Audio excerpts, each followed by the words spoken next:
Happy 73rd birthday, Israel.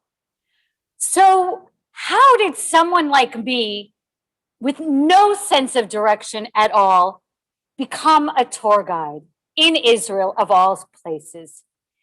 I'm Rabbi Jessica Spatalnik Mates, and along with Cantor Michelle Oslander Cohen, we are thrilled to welcome you on a musical tour of Israel. I was a tour guide, a mechanechet, a tour educator in Israel. How could I do that with no sense of direction at all? I would sit white knuckled, gripping the 50-page map of Israel that came in booklet form, trying to guide a bus driver when I couldn't even get myself home in my own hometown in the United States. But what happened for many, many years before there was Birthright, Taglit, the amazing program that brings so many young people to Israel, the Reform movement had over 1,000 kids coming to Israel every summer through NIFTY in Israel. I went in high school myself, and while in rabbinical school, I trained to become a tour guide for that very same program.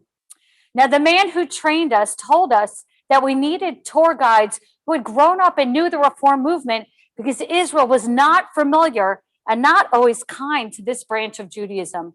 And so they wanted homegrown educators. And that's what I was. And so our leader, Rabbi Lee Diamond, told us, listen, if you drop a kid in Israel for a month, he or she will have a great time because it's just that kind of place. But if you guide them in a way that you teach this love of Israel, this state that old and new live side by side, you have a fan of the Holy Land for life. But the story of my first summer guiding starts not in Israel, but in Rome. What we would do with the program in order to prepare people, to really get people in a mindset of what a miracle it was that there was a Jewish state, they would start in another country. And the first year we started in Rome. And a few days before the 70 kids in our group were supposed to come, my fellow tour guide lost his father, and he had to fly home. And so I had to guide 70 kids through not just Israel for the first couple days, but Rome, a city that was brand new to me.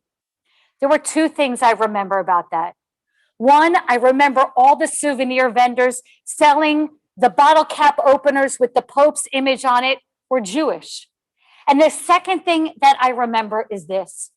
We sat under the Arch of Titus, the arch that commemorates the destruction of the temple in Jerusalem by Rome, that shows Jewish slaves dragging all the goods like the menorah and other gold objects, Jewish slaves who would know for 2,000 years no homeland. And to stand there in this day and this age and look up at the Arch of Titus that celebrated the destruction of the Jewish people and realize that there were no more Roman people that had built that arch, but standing underneath it were the very people that the arch destruction celebrated. That's the miracle of Israel. In one breath, we can talk about our danger and our loss and our history, and the other breath, the miracle that we are still here. We're thrilled to welcome you tonight as we join on this musical tour. Cantor Michelle, take us on our journey. Thank you so much, Rabbi Jessica. I'd like to begin tonight by just mentioning the fact that we are actually transitioning from Yom HaZikaron, which is the Day of Remembrance, into Yom HaAtzmaut, which is perhaps one of the biggest days of celebration in Israel. So with that in mind, the first song I'd like to sing is called Chai. It was an Israeli entry in the Eurovision Song Contest in 1983, and it was performed in Hebrew by Ofra Chaza. The song contains lyrics that say, "I'm still alive, the people of Israel live," which was very significant message for Israelis to sing on German soil with the Holocaust in the background and in the city of Munich, the site of the Munich massacre in 1972. Ofra Chaza performed this song with 5 backup singers, all of whom were wearing yellow to represent the yellow star that the Jews were made to wear during the Holocaust. The words say, "Listen, my brothers, I'm still alive, and my 2 eyes are still raised to the light. Many are my thorns, but also my flowers, and ahead of me are years too numerous to count. The people of Israel live. This is the song which my grandfather sang to my father yesterday, and today I sing it.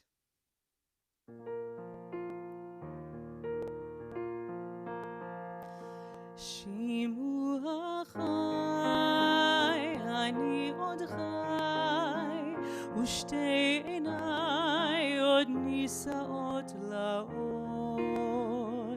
רבים כוחי, אך גם פרחי, ולפניי שנים רבות מספור. אני שואל ומתפלל, טוב שלא אבדה עוד התקווה, עובר מזמור מדור לדור, ואך כהיין מאז ועד עולם. שימו אחי, אני עוד חי, ושתי עיניי עוד נישאות לאור. אני שואל ומתפלל, טוב שלא אבדה עוד התקווה. חי, חי, חי, כן אני עוד חי, זה השיר של סבא, שר אתמול לאבא, והיום אני עוד חי, חי, חי, עם ישראל חי, זה השיר של סבא, שר אתמול לאבא, והיום אני עוד חי, חי, חי, אני עוד חי, חי, חי.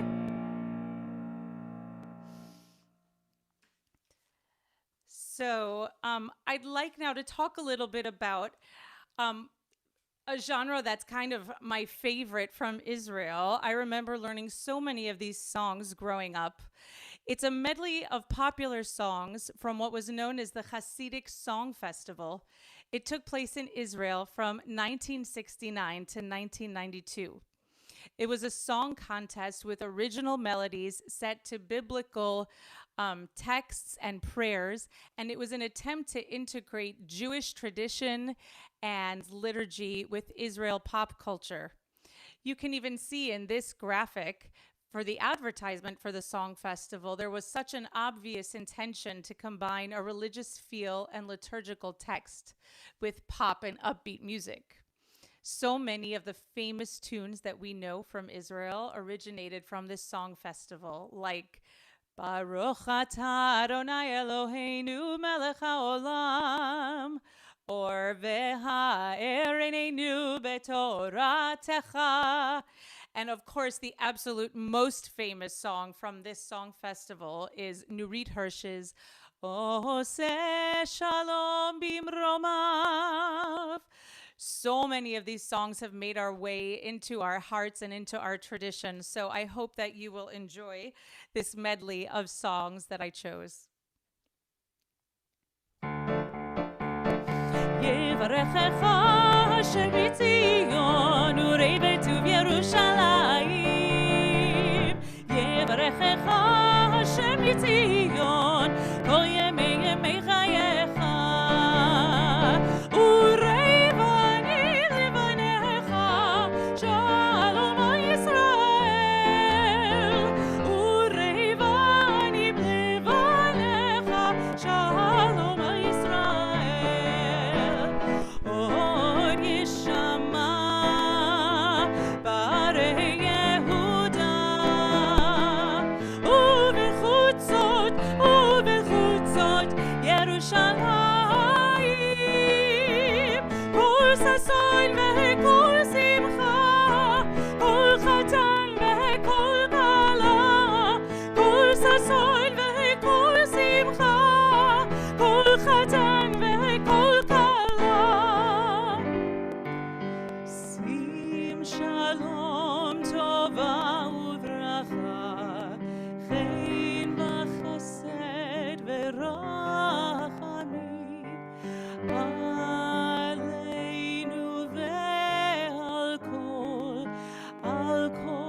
ישראל עמך. שים שלום טובה וברכה, חן וחסד ורחמים עלינו, עלינו ועל כל ישראל, ועל כל ישראל עמך.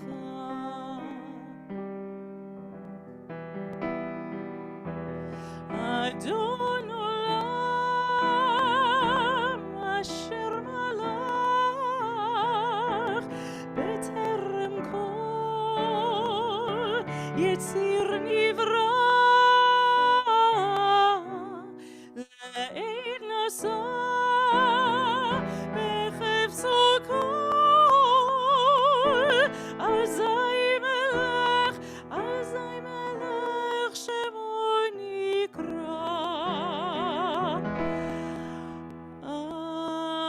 אדון עולם אשר מלך בטרם כל יציר נברא, לעת נשא בחפצו כל, אזי מלך שמו נקרא. ואחרי ככלות הכל לבדו ימלוך נורא, והוא היה והוא הווה והוא יהיה בתפארה. אדון עולם אשר מלך בטרם כל יציר נברא, לעת נשא בחפצו כל, אזי מלך שמו נקרא. ואחרי ככלות הכל לבדו ימלוך נורא, והוא היה והוא הווה בתפארה, והוא היה והוא הווה בתפארה. Now, Michelle, no tour guide worth his or her weight in salt is anything without a toga. I'm standing in front of our Temple Bethel model of the Western Wall we have here. But when you take a group to the Western Wall for the first time, it's common to don a toga. Why? Because it's the Roman exile that really caused our being out of the land for almost 2,000 years. You want to make the build up to going to the Kotel or the Western Wall or the Wailing Wall for the first time really exciting and really meaningful. And so one of the things that you do is show them the stones at the top that are from the time of Suleiman the Magnificent. And then a little bit below that, the Crusader stones, the small little Crusader stones. And then below that, the stones of the Second Temple. And there are parts of the old city of Jerusalem where you can look down and see stones from the first temple 3,000 years ago. And so when a guide brings a group to the Western Wall, they don a toga, because that Roman destruction of the Second Temple led to there not being a Jewish state until 1948. And you really want to get that message across to make people appreciate. Another thing that a good tour guide does is hands out little golf pencils and little pieces of paper. It says, write a prayer to put in the wall. And then right before you walk down to the wall, you share the beautiful poem of Rav Kook that says there are hearts and there are hearts and there are stones and there are stones, and there are hearts that are made of stone and there are stones that are made of heart. To say that these stones of the Western Wall, they are made of heart. They are made of the history of our people. And it's a big deal for a tour guide to bring up this dramatic introduction to the wall. And one year as a guide, I was going on and on and on about the Western Wall. And finally, a kid in the back yelled, "Hey, could you cut the chit chat and get us to the Kotel?" So I'm going to cut the chit chat and get us to Cantor Michelle, who will take us to the Kotel.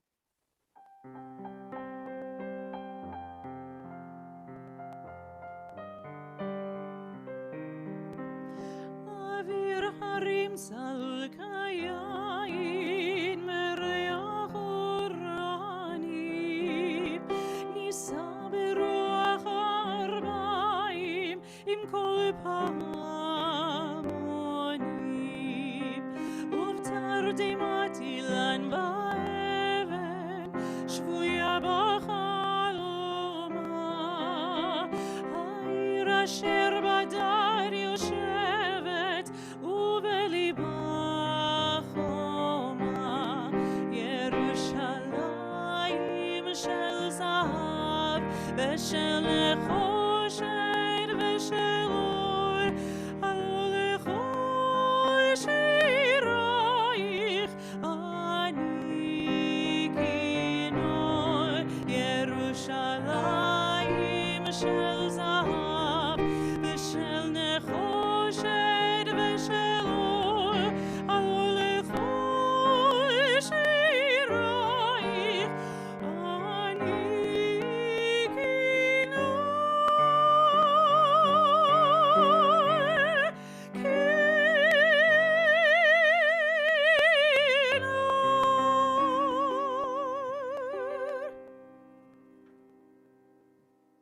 next song that we'll hear comes from the words of the poet Chaim Nachman Bialik. It is common in Israel that poems that are shared by the national culture become beautiful songs. The poet himself is almost like Israel's national poet, and yet he never lived to see the state of Israel or even lived to see the Holocaust. Born in the late 1870s in Ukraine, he grew up in a very Orthodox household. His father died when he was very young, and his mother, overwhelmed with 7 children, sent him to live with his grandfather, who sent him off again to study Talmud at a yeshiva. But he was tempted by 2 things that were radical for Orthodox Jews at the time. He was tempted by the study of Tanakh. He did not want to focus on Talmud, but instead the Hebrew Bible. And the other thing he was focused on was modernism. What was happening in the world in the early 1900s was exciting to this young man, this young poet. And on top of it, he became familiar with the writings of an early Zionist writer, Ahad Ha'am, who was teaching the Jewish people of modern times, even before World War I and far before World War II and the Holocaust, that Zionism, the desire to reestablish a Jewish homeland in the Middle East, was something to strive for. And so what happened is he wrote his very first poem about yearning to go to the land of Israel, about yearning to visit that land. He imagined himself as a bird that was migrating to the land of Israel. It was jealous of the birds in the sky that were flying to the Holy Land because he wanted to go there too. And now we'll go there with his poetry. Thank you, Rabbi Jessica, for such a beautiful introduction. I also wanted to say a word about this song. As many of you know, my husband, Yaniv, is from Israel. And when I told him I was going to use this song, he talked about how he had to study that poem in high school and how every Israeli that he knew also had to study that poem in high school. It's also particularly popular because there are over a dozen musical settings of this poem. Just to read you a little bit of the words, of course it's a translation, but it says, "At dusk, at the hour of mercy, stoop, come here, and I will whisper you the truth. People talk of you. What is it? Where is it? Where is my youth? For my soul was burned by fire from within or far above. People talk of love. Where is it? What is it to love?" This happens to be my favorite musical setting of this poem because of the mood of the music, the emptiness and the suspension that you hear in the melody. It represents the sadness and the mystery of the poem. I hope that you're willing to close your eyes and get comfortable and just get lost in the beauty of the music.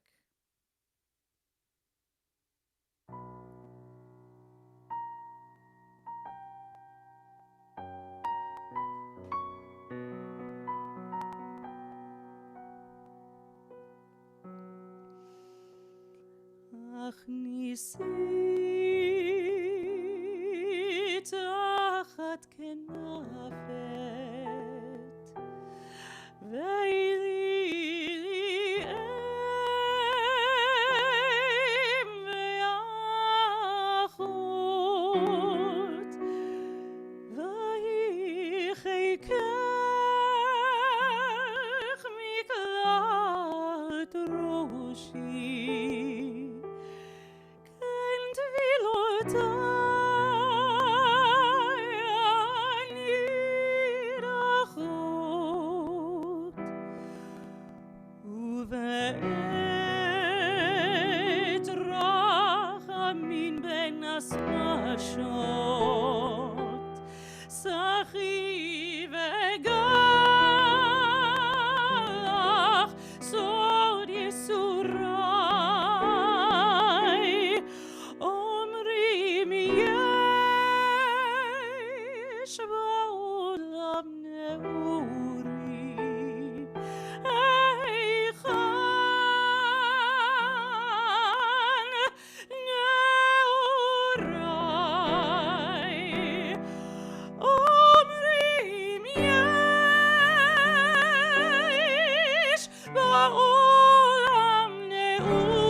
בעולם.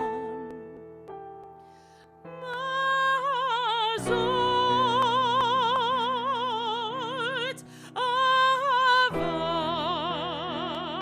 אומרים אהבה איש בעולם. מה זאת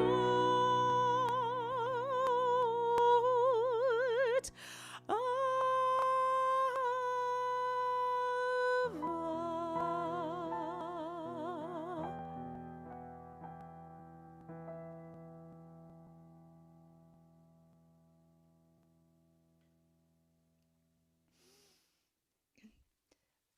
So now for something totally different. The next song I'm going to sing is sung by a wonderful singer in Israel. You may, of course, have heard of her because she's so famous, Achinoam Nini, otherwise known as Noah. She is a singer, a poet, a composer, a percussionist, and activist with roots and upbringing in Yemen, Israel, and the United States. Noah has released 15 international albums and has sung at both Carnegie Hall and the White House and has per 3 popes. This song is called Keren Or, which means ray of light, and the words say, light a small white candle in this darkened tent, this heart of mine, from the north and south to Yemen, a bright light will shine.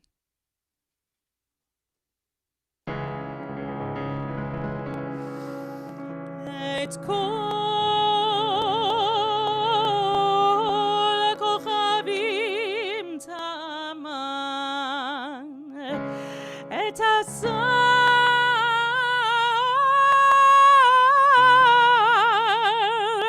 עטר בשחור, מצפון ועד תימן, אין קרן אור. את כל הכוכבים תאמן, את השר עטר בשחור, מצפון ועד תימן, יזרח האור. האור, אין קרן אור, אין אור, אין קרן אור. והבוקר אמן נאמן, שק אפור עמודניו יחקור, מצפון ועד תימן, אין קרן אור, אין אור, אין קרן אור, אין אור, אין קרן אור, אין אור, אין אור, אין קרן אור, אין אור, אין אור, אין קרן אור. עלי כנען לבן, ואוהלי בהר שחור, מצפון ועד תימן, יזרח האור. האור, יזרח האור. האור, יזרח האור. האור, האור, יזרח האור. האור,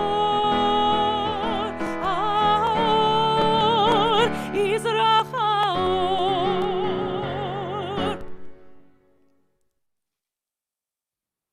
If I'm allowed to have a favorite song of the night, it's the next one you'll hear. In the late 1970s, President Carter brought together Begin from Israel and Sadat from Egypt to try to broker peace at the Camp David Accords. It was the 13th day of the meetings, and things were failing miserably, and there was no hope in sight. Begin was going to go back to Israel with no deal. But he had asked Carter if he could have autographed pictures of the president for each one of his grandchildren. And so Begin went up to Carter before he was to leave, and Carter handed him the photos. And Begin started to cry because he looked down at the photos and he saw the first one was to Ayelet, and the second one was to Ari, and so on and so on and so on. Carter had personalized each inscription to his 8 different grandchildren. By the end of the viewing of the photos, both men were crying, and they went back to the tables. And of course, the Camp David Accords happened at a very large price to pay for many. And there's still not full peace in the region.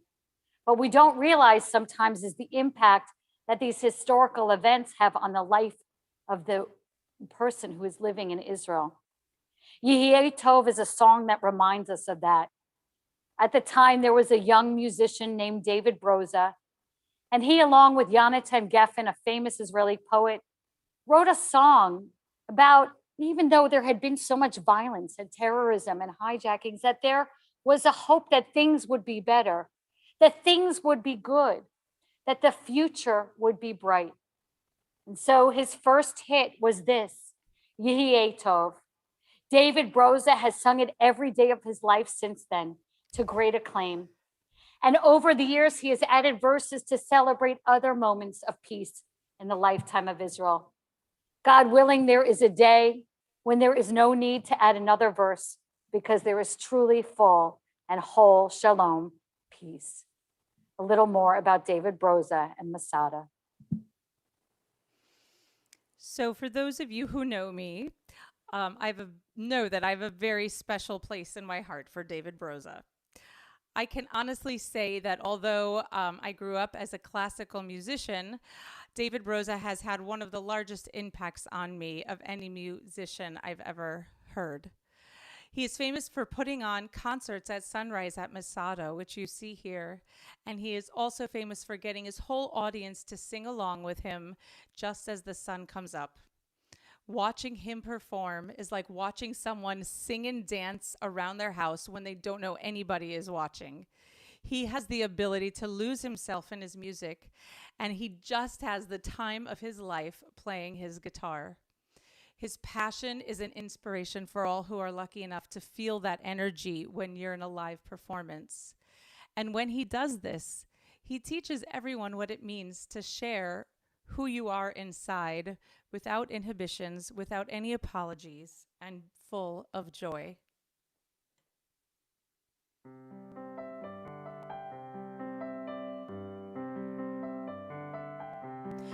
אני מביט מהחלון וזה עושה לי די עצוב. אביב חלף עבר לו, מי יודע אם ישוב. הליצן היה למלך, הנביא נהיה למסן, ושכחתי את הדרך, אבל אני עוד כאן, ויהיה טוב, כן. לפעמים אני נשבר, אז הלילה,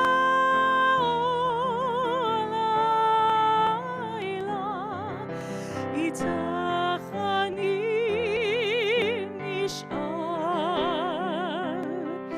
ילדים לובשים כנפיים, לעפים להצבא, ואחרי שנתיים הם חוזרים ללא תשובה.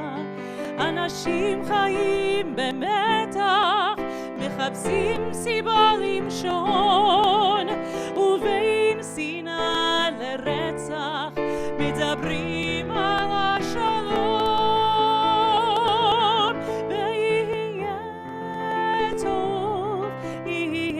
טוב, כן, לפעמים אני נשבר, אז הלילה,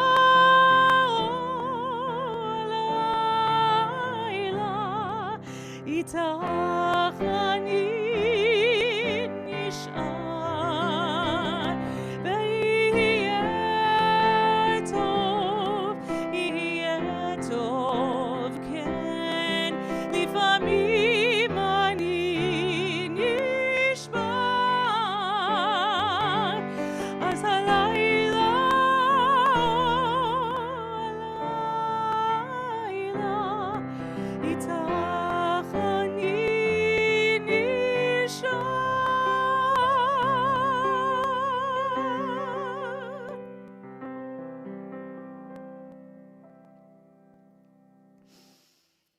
So, for this last song for the evening, it is an oldie but a goodie.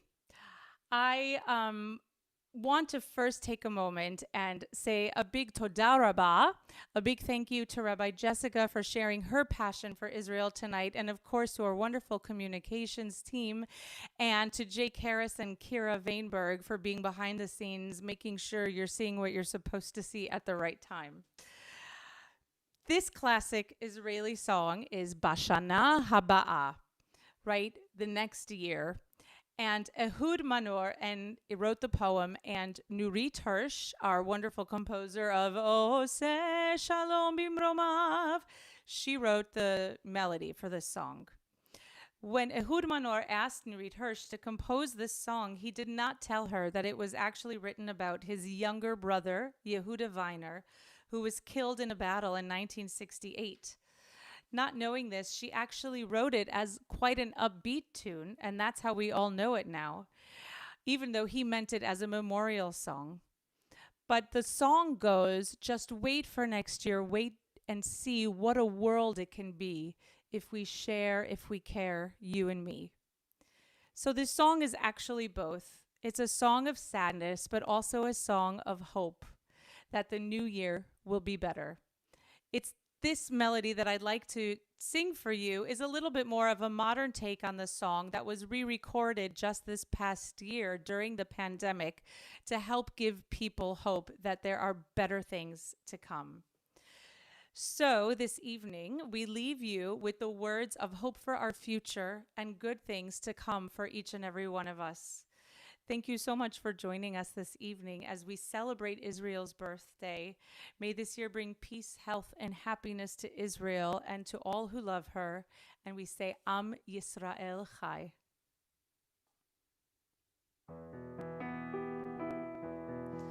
Bashana haba neshev al hamirpeset ונספור ציפורים נודדות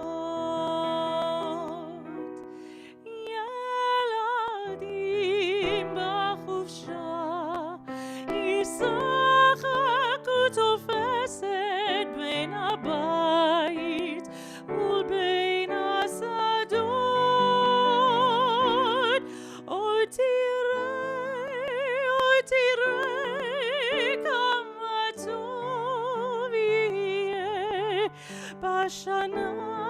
בשנה הבאה עוד תראה כמה טוב יהיה בשנה הבאה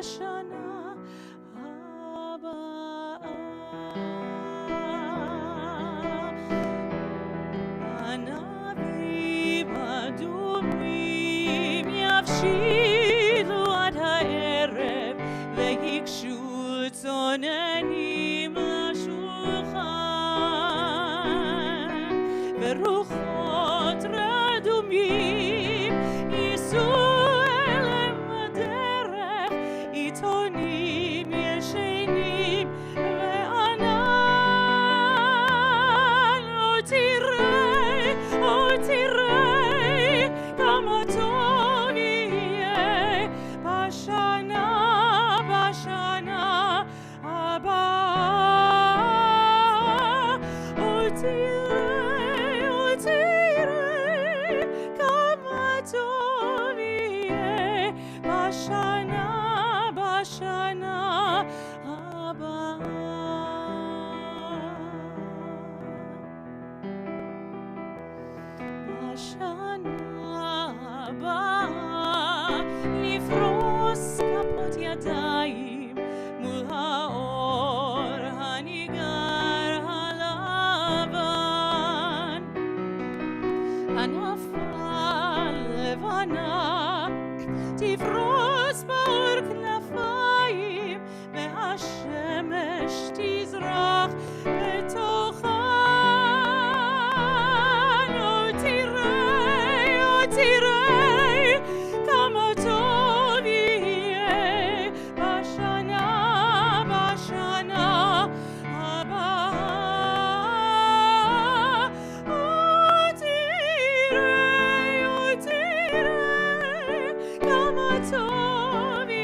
בשנה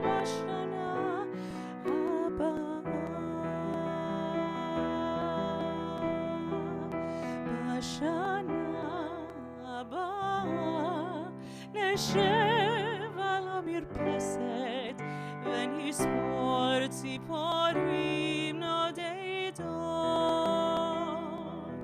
ילדים בחופשה ייסעו